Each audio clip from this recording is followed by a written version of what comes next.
Okay, so picture this. You've got a race cars going super fast.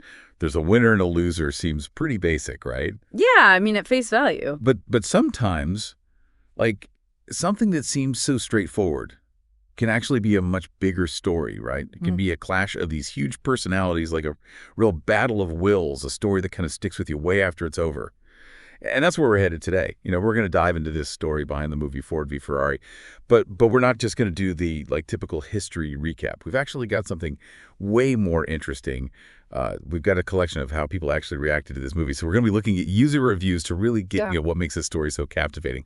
I think what's so cool about using these reviews is that it goes way beyond, just a thumbs up or a thumbs down. You actually get to see, what parts of the movie really resonated with people, right? Like from the story itself and how it's told, the acting, just the thrill of the racing, and then even some questions about how accurate the movie actually is. So I think it's a really cool way to kind of see all these different sides of why this movie and the story that it tells has gotten so much attention. So that's your mission today as we go through all of this to figure out what is it about this story that connects with so many different people. I mean, we're talking from the die-hard racing fans to people who might not even care about cars at all. Right. So we're going to break all these reviews down to find those unexpected aha moments, and those key takeaways that the viewers themselves picked up on.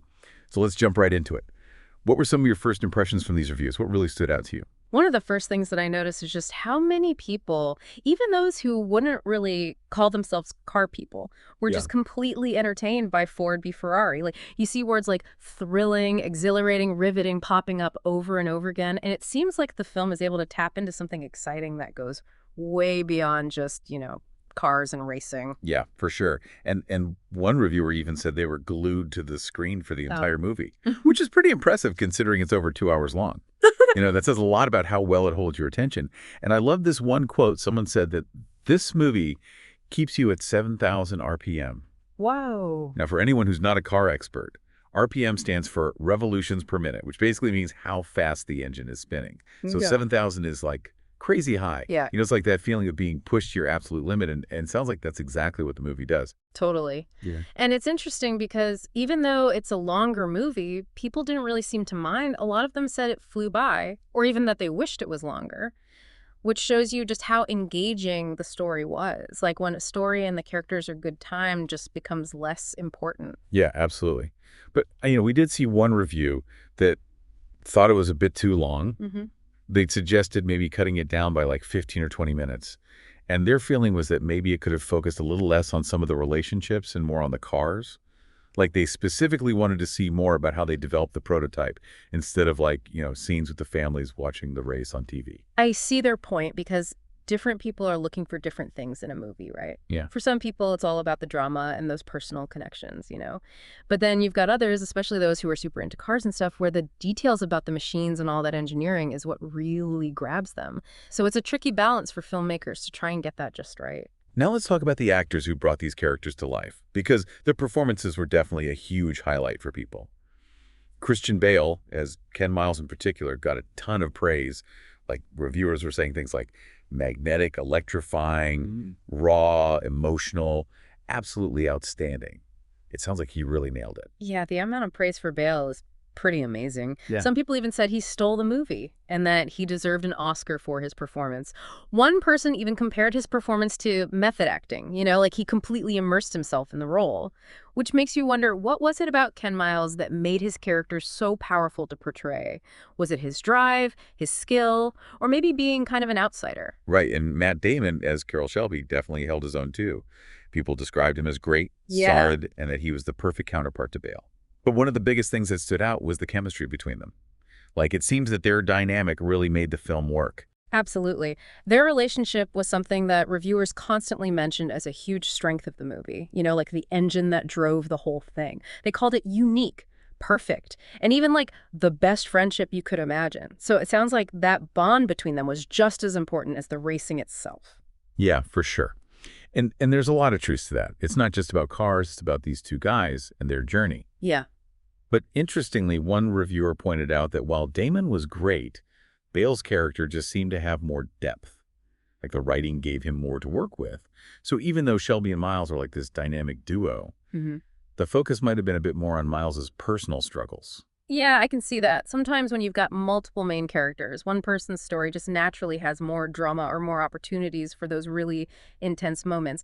But I think it's a real testament to both actors that they were able to create such a believable and engaging dynamic, even with that potential imbalance. Totally. Now let's switch gears a bit, pun intended, and talk about what it was actually like to watch this movie. Because the technical stuff, especially those racing scenes, was a huge draw for people. They were using words like heart-poundingly tense, exciting, breathtaking, and adrenaline fuel to describe them. It sounds like they really captured the feeling of being right there in the action. Yeah, they totally did. And it wasn't just about the speed either. The way they filmed the races, the cinematography was incredible. People were saying it felt like you were right there in the driver's seat, feeling all the G-forces and the intensity along with the drivers. That level of immersion is what really made it special. And we can't forget about the sound, because that was also a huge part of the experience. People were raving about the roaring engines, the screeching tires, and all those sounds that just make you feel like you're really there. One reviewer even said the sound was gorgeous, and another one went as far as to say it was the best sound they'd ever heard in a film. And they even won Oscars for it, so that's some serious recognition. It just goes to show how important all those behind-the-scenes elements are to really bring a movie to life. You know, they really transport you to that world of Le Mans.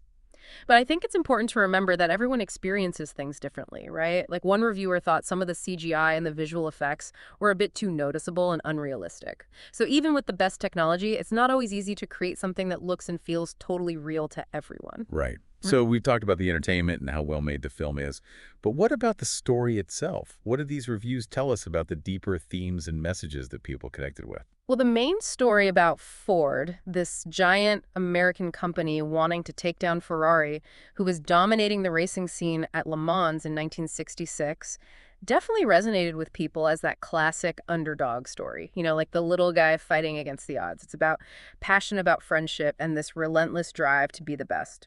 And there were some really powerful themes that came through too, like the struggle against all that corporate bureaucracy, the innovation and creativity that it took, the resilience to overcome all these obstacles, and that basic human desire to push boundaries and achieve something that seems impossible.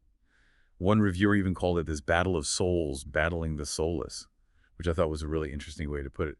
You know, like these passionate individuals versus the giant corporation. Absolutely. And that relationship between Shelby and Miles was consistently highlighted as like this really important theme. People were saying that this wasn't just a movie about cars, but about the deep and sometimes complicated friendship between these two guys who were both so driven, but in such different ways. And that bond between them in the face of all that pressure seems to be something that really stuck with viewers. Yeah, it makes you think that even if you're not really into cars or racing, that human connection between Shelby and Miles could be what really draws you into the story. You know, several reviewers said they enjoyed it even though they didn't think they would because they're not really into cars. That's exactly. Which actually brings up something kind of interesting that a lot of reviewers mention, and that's how the movie portrays history and whether it leans too heavily on this idea of Americanism. Because, you know, whenever you're making a movie about real events, you have to make choices about what to emphasize and how to show the people involved. Yeah, and how accurate is it really? Some people thought it stayed pretty close to reality, while others pointed out that certain parts were exaggerated or even made up for dramatic effect, which happens a lot in movies based on true stories. It's all about making the story exciting, even if it means changing a few details. Right. But a more pointed criticism that came up was this idea that the movie focused too much on Ford and the United States and not enough on the other side of the story. Some people felt like there was this underlying message of American pride and heroism that took away from the actual racing. And it definitely makes you think about how our own perspectives and backgrounds can influence how we see and interpret these historical events. And it's fascinating that one reviewer actually argued that the movie got it all wrong. They said that Ferrari was actually the underdog and Ford was this huge company with tons of money, which just goes to show how history can be seen in completely different ways and how a film can really shape how we think about those events. Totally.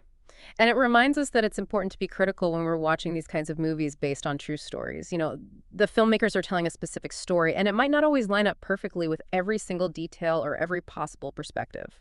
Now let's talk about the ending of the film. Yeah. Because the results of the 1966 Le Mans race and what happened to Ken Miles afterwards really had a strong impact on a lot of people. Definitely. A lot of viewers described the ending as unexpected and even heartbreaking. And the fact that there was this real life controversy about who actually won the race with that three-car photo finish and McLaren being declared the winner in the end was something that stuck with people. It's kind of a reminder that real life doesn't always have those neat and tidy endings like you see in movies. And that final scene with Shelby and Miles' son was particularly moving for some viewers. It gave a sense of closure and reminded everyone about the personal sacrifices and the lasting impact of this whole event, even with all the excitement of the race. So as we're wrapping up this deep dive, I'm curious, did you find any criticisms that stood out to you? Things that maybe didn't work so well for some people? It's rare for a movie to be universally loved. Yeah, definitely. Some reviewers thought that certain supporting characters, like Leo Beebe, the executive from Ford, who's kind of the antagonist, were a little bit flat. They said he was like this typical villain and that his character was more there to move the plot along than to be a fully fleshed out person. Right. That's a classic challenge in storytelling. Right. How do you create compelling villains without making them too one-dimensional? And it sounds like for some people, Beebe fell into that trap. He just wasn't complex or believable enough as an obstacle for Shelby and Miles. Yeah. And another reviewer said that some of the writing felt a bit cheesy and predictable.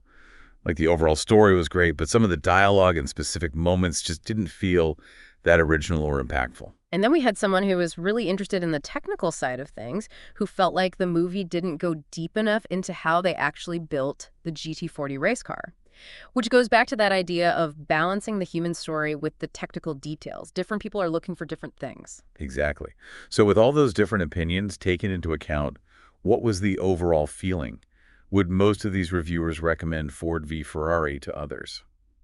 Despite those few criticisms, the vast majority of the reviews were overwhelmingly positive.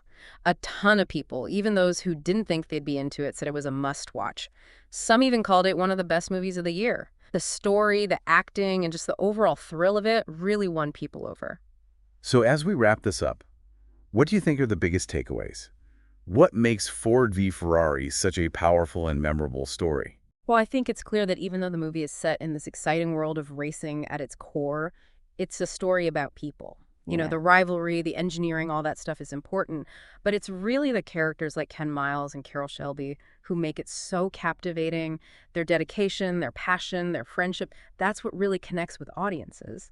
And the film manages to do all of that while also being visually stunning and just a really exciting experience to watch. And even though there's been some debate about how accurate it is historically and whether it leans too much into this American pride thing, the emotional impact of the story and how amazingly Bale and Damon bring those characters to life is undeniable. Yeah. It connects with a huge range of people, even those who aren't necessarily into cars or racing. And so for you, our listener, we'll leave you with a few things to think about. What is it about that classic David versus Goliath story that's so compelling, especially when it's set in the world of high-stakes racing? And when you're watching a movie based on a true story, how much does it matter to you if every little detail is accurate? And maybe the most interesting question is, can a deep passion for something, whether it's racing or engineering or even filmmaking itself, speak to us on a level that goes beyond the actual subject matter? Yeah, those are definitely some great questions to ponder. And if this discussion has piqued your interest at all, I definitely recommend checking out Ford v Ferrari for yourself, or even doing what one of the reviewers suggested and watching some documentaries about the real events like 24-Hour War. To really dive into the history, you might just discover that even if you're not a car enthusiast, the human element of this story is incredibly powerful and moving. It really is a fascinating story. It is all right. Until next time. See you then.